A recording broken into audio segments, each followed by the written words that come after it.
दोस्तों, सावन का महीना भगवान भोलेनाथ की शक्ति का महीना माना जाता है और सावन महीने में जितना ज़्यादा हो सके सारे कामों को त्याग कर अगर कोई भक्त विशेष तौर से भगवान भोलेनाथ को प्रसन्न करने में लग जाता है तो दोस्तों उसकी कुंडली के वारे न्यारे हो जाते हैं।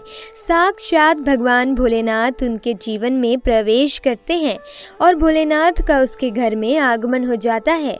तो दोस्तों, आज हम आपको बताने वाले हैं कि जितना भी ज़रूरी क्यों ना हो, कोई आपसे इन चीज़ों को उधार मांगे तो सावन के महीने में भूल कर भी ये 4 चीज़ें किसी को भी ना दें, अन्यथा आपके परिवार में कंगाली देखने को मिल सकती है।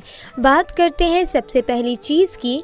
तो सावन के महीने में सबसे पहली चीज़ तो ये है कि भोलेनाथ से जुड़ी किसी भी प्रकार की चीज़ आप किसी भी व्यक्ति को उधार ना दें। जैसे कि भोलेनाथ से जुड़ा किसी भी प्रकार का फल, भोलेनाथ से जुड़ा किसी भी प्रकार का वस्त्र और भोलेनाथ से जुड़ी पूजा की सामग्री आप भूल कर भी किसी को उधार या दान के तौर पर भी ना दें, क्योंकि माना जाता है कि अगर आप इस प्रकार की सामग्री दूसरे व्यक्ति को देते हैं तो दोस्तों आपके घर से भोलेनाथ दूसरे के घर चले जाते हैं और आपको वो नहीं प्राप्त होता जो भोलेनाथ आपके लिए करने वाले थे। तो सबसे पहले आपको इस बात का ध्यान ज़रूर रखना है। इसी तरह से दोस्तों, सावन का महीना धन प्राप्ति का महीना होता है। भोलेनाथ साक्षात आपके घर में आगमन करने के लिए आते हैं। तो इस बात का आपको ध्यान ज़रूर रखना चाहिए कि सावन के महीने में भूलकर भी कोई व्यक्ति आपसे उधार मांगने के लिए अगर आता है तो आपको उसे उधार रुपए नहीं देने चाहिए और सावन में आपको किसी अन्य व्यक्ति से उधार भी नहीं लेना चाहिए। ऐसी मान्यता है कि सावन के महीने में आप उधार देते या लेते हैं तो वो आपका धन कभी भी लौट कर नहीं आता और जो धन आपने किसी अन्य व्यक्ति से लिया है वो कर्ज आपसे उतरता नहीं है। इसी वजह से ऐसा करने की मनाही की जाती है। इसी तरह दोस्तों, सावन का महीना भगवान भोलेनाथ का दूध अभिषेक करने का, भगवान भोलेनाथ को दही अभिषेक करने का महीना माना जाता है और भगवान को सफ़ेद चीज़ें चढ़ाई जाती हैं। लेकिन दोस्तों, इस बात का ध्यान रखें कि सावन के महीने में अगर भोलेनाथ को चढ़ाने के अलावा कोई व्यक्ति सुबह के समय आपसे दूध, दही, छाछ या संध्या काल के समय ये चीज़ें उधार मांगने के लिए या ऐसे ही मांगने के लिए आ जाता है तो आपको भूलकर भी किसी अन्य व्यक्ति को ये नहीं देना चाहिए। अगर आप भोलेनाथ को चढ़ाने के अलावा ऐसा कार्य करते हैं तो आप समझ लीजिए कि आपके घर की लक्ष्मी दूसरे के घर चली जाती है और साक्षात भोलेनाथ के क्रोध का भी आपको सामना करना पड़ सकता है।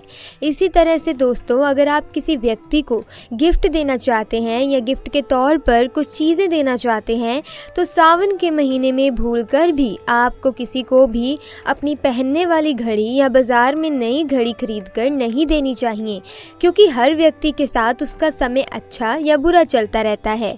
आपको घड़ी किसी से लेनी भी नहीं चाहिए। अगर किसी व्यक्ति का समय अच्छा है या आपका भी समय अच्छा चल रहा है और अगर आप किसी अन्य व्यक्ति को अपना समय दे देते हैं तो दोस्तों आपको आने वाले समय के अंदर अच्छे परिणाम देखने को नहीं मिलते।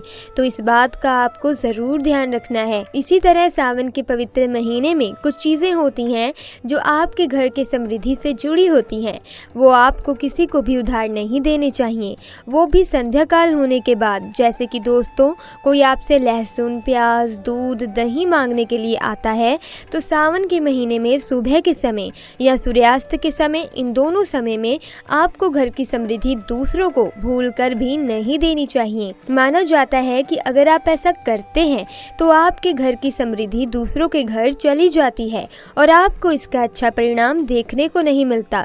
इसी तरह से दोस्तों, सावन के पवित्र महीने में आपको उन बातों का ध्यान ज़रूर रखना चाहिए जो दान पुण्य से जुड़ी होती हैं। दान पुण्य करना हिंदुस्तान की परंपरा रही है।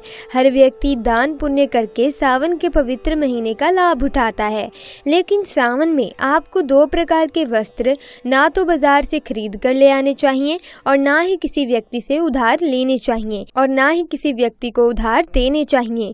इसमें सबसे पहली चीज़ है काले और सफ़ेद वस्त्र। आप विशेष रूप से ध्यान रखें, भूल कर भी किसी भी सुहागिन महिला को सफ़ेद वस्त्र उधार या दान दक्षिणा के तौर पर नहीं देने चाहिए। माना जाता है कि अगर आप ऐसा करते हैं तो उसके वैवाहिक जीवन को ये प्रभावित करता है और वैवाहिक जीवन में दुख आ जाते हैं।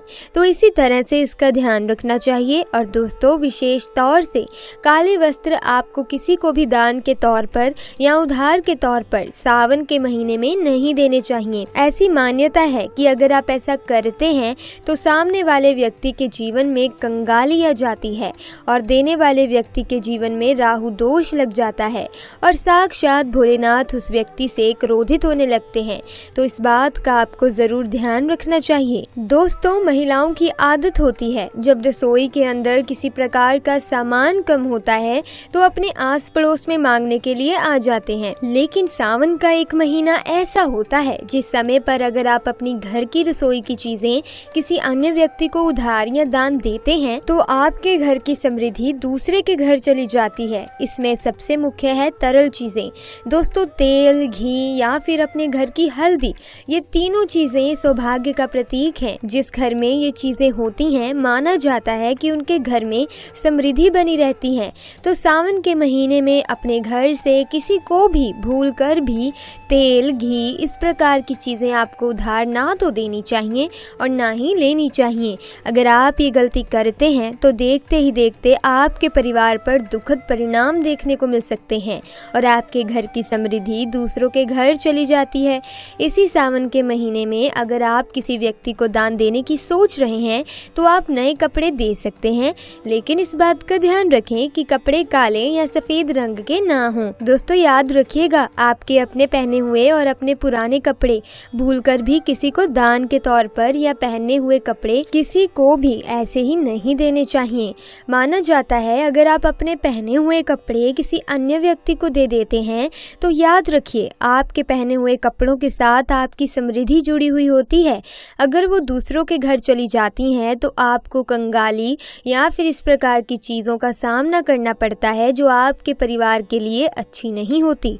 तो इस बात का ध्यान रखें कि अपने पहने हुए कपड़े सावन के महीने में भूलकर भी किसी व्यक्ति को उधार या दान के तौर पर ना दें। और दूसरी चीज़ ये है कि सावन का महीना सुहाग के लिए विशेष माना जाता है।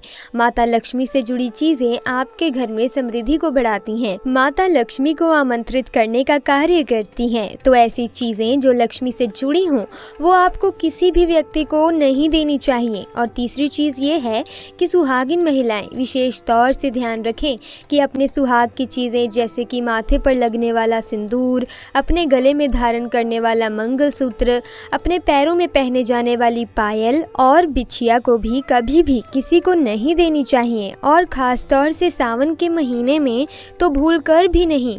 ये चीज़ें सुहाग का प्रतीक मानी जाती हैं और अपनी चूड़ियाँ भी जो सुहाग का प्रतीक हैं आपको भूलकर भी किसी अन्य महिला को नहीं देनी चाहिए। फिर चाहे वो आपकी बहन ही क्यों ना हो, आपका कोई अपना ही क्यों ना हो, आपको थोड़ी देर के लिए पहनने के लिए भी नहीं देनी चाहिए। और खासकर सावन के महीने में तो ये गलती आप भूलकर भी ना करें। इस बात का आप ध्यान रखेंगे तो दोस्तों निश्चित तौर पर आपको इसका प्रभाव देखने को मिल जाएगा और देखते ही देखते भोलेनाथ की विशेष कृपा भी आपको देखने को मिल जाएगी। तो दोस्तों, आज की वीडियो में बस इतना ही। मिलेंगे और किसी अन्य वीडियो में। लेकिन अगर आपको वीडियो अच्छी लगी, वीडियो को लाइक कीजिए, चैनल को सब्सक्राइब कीजिए। आपका बहुत बहुत धन्यवाद।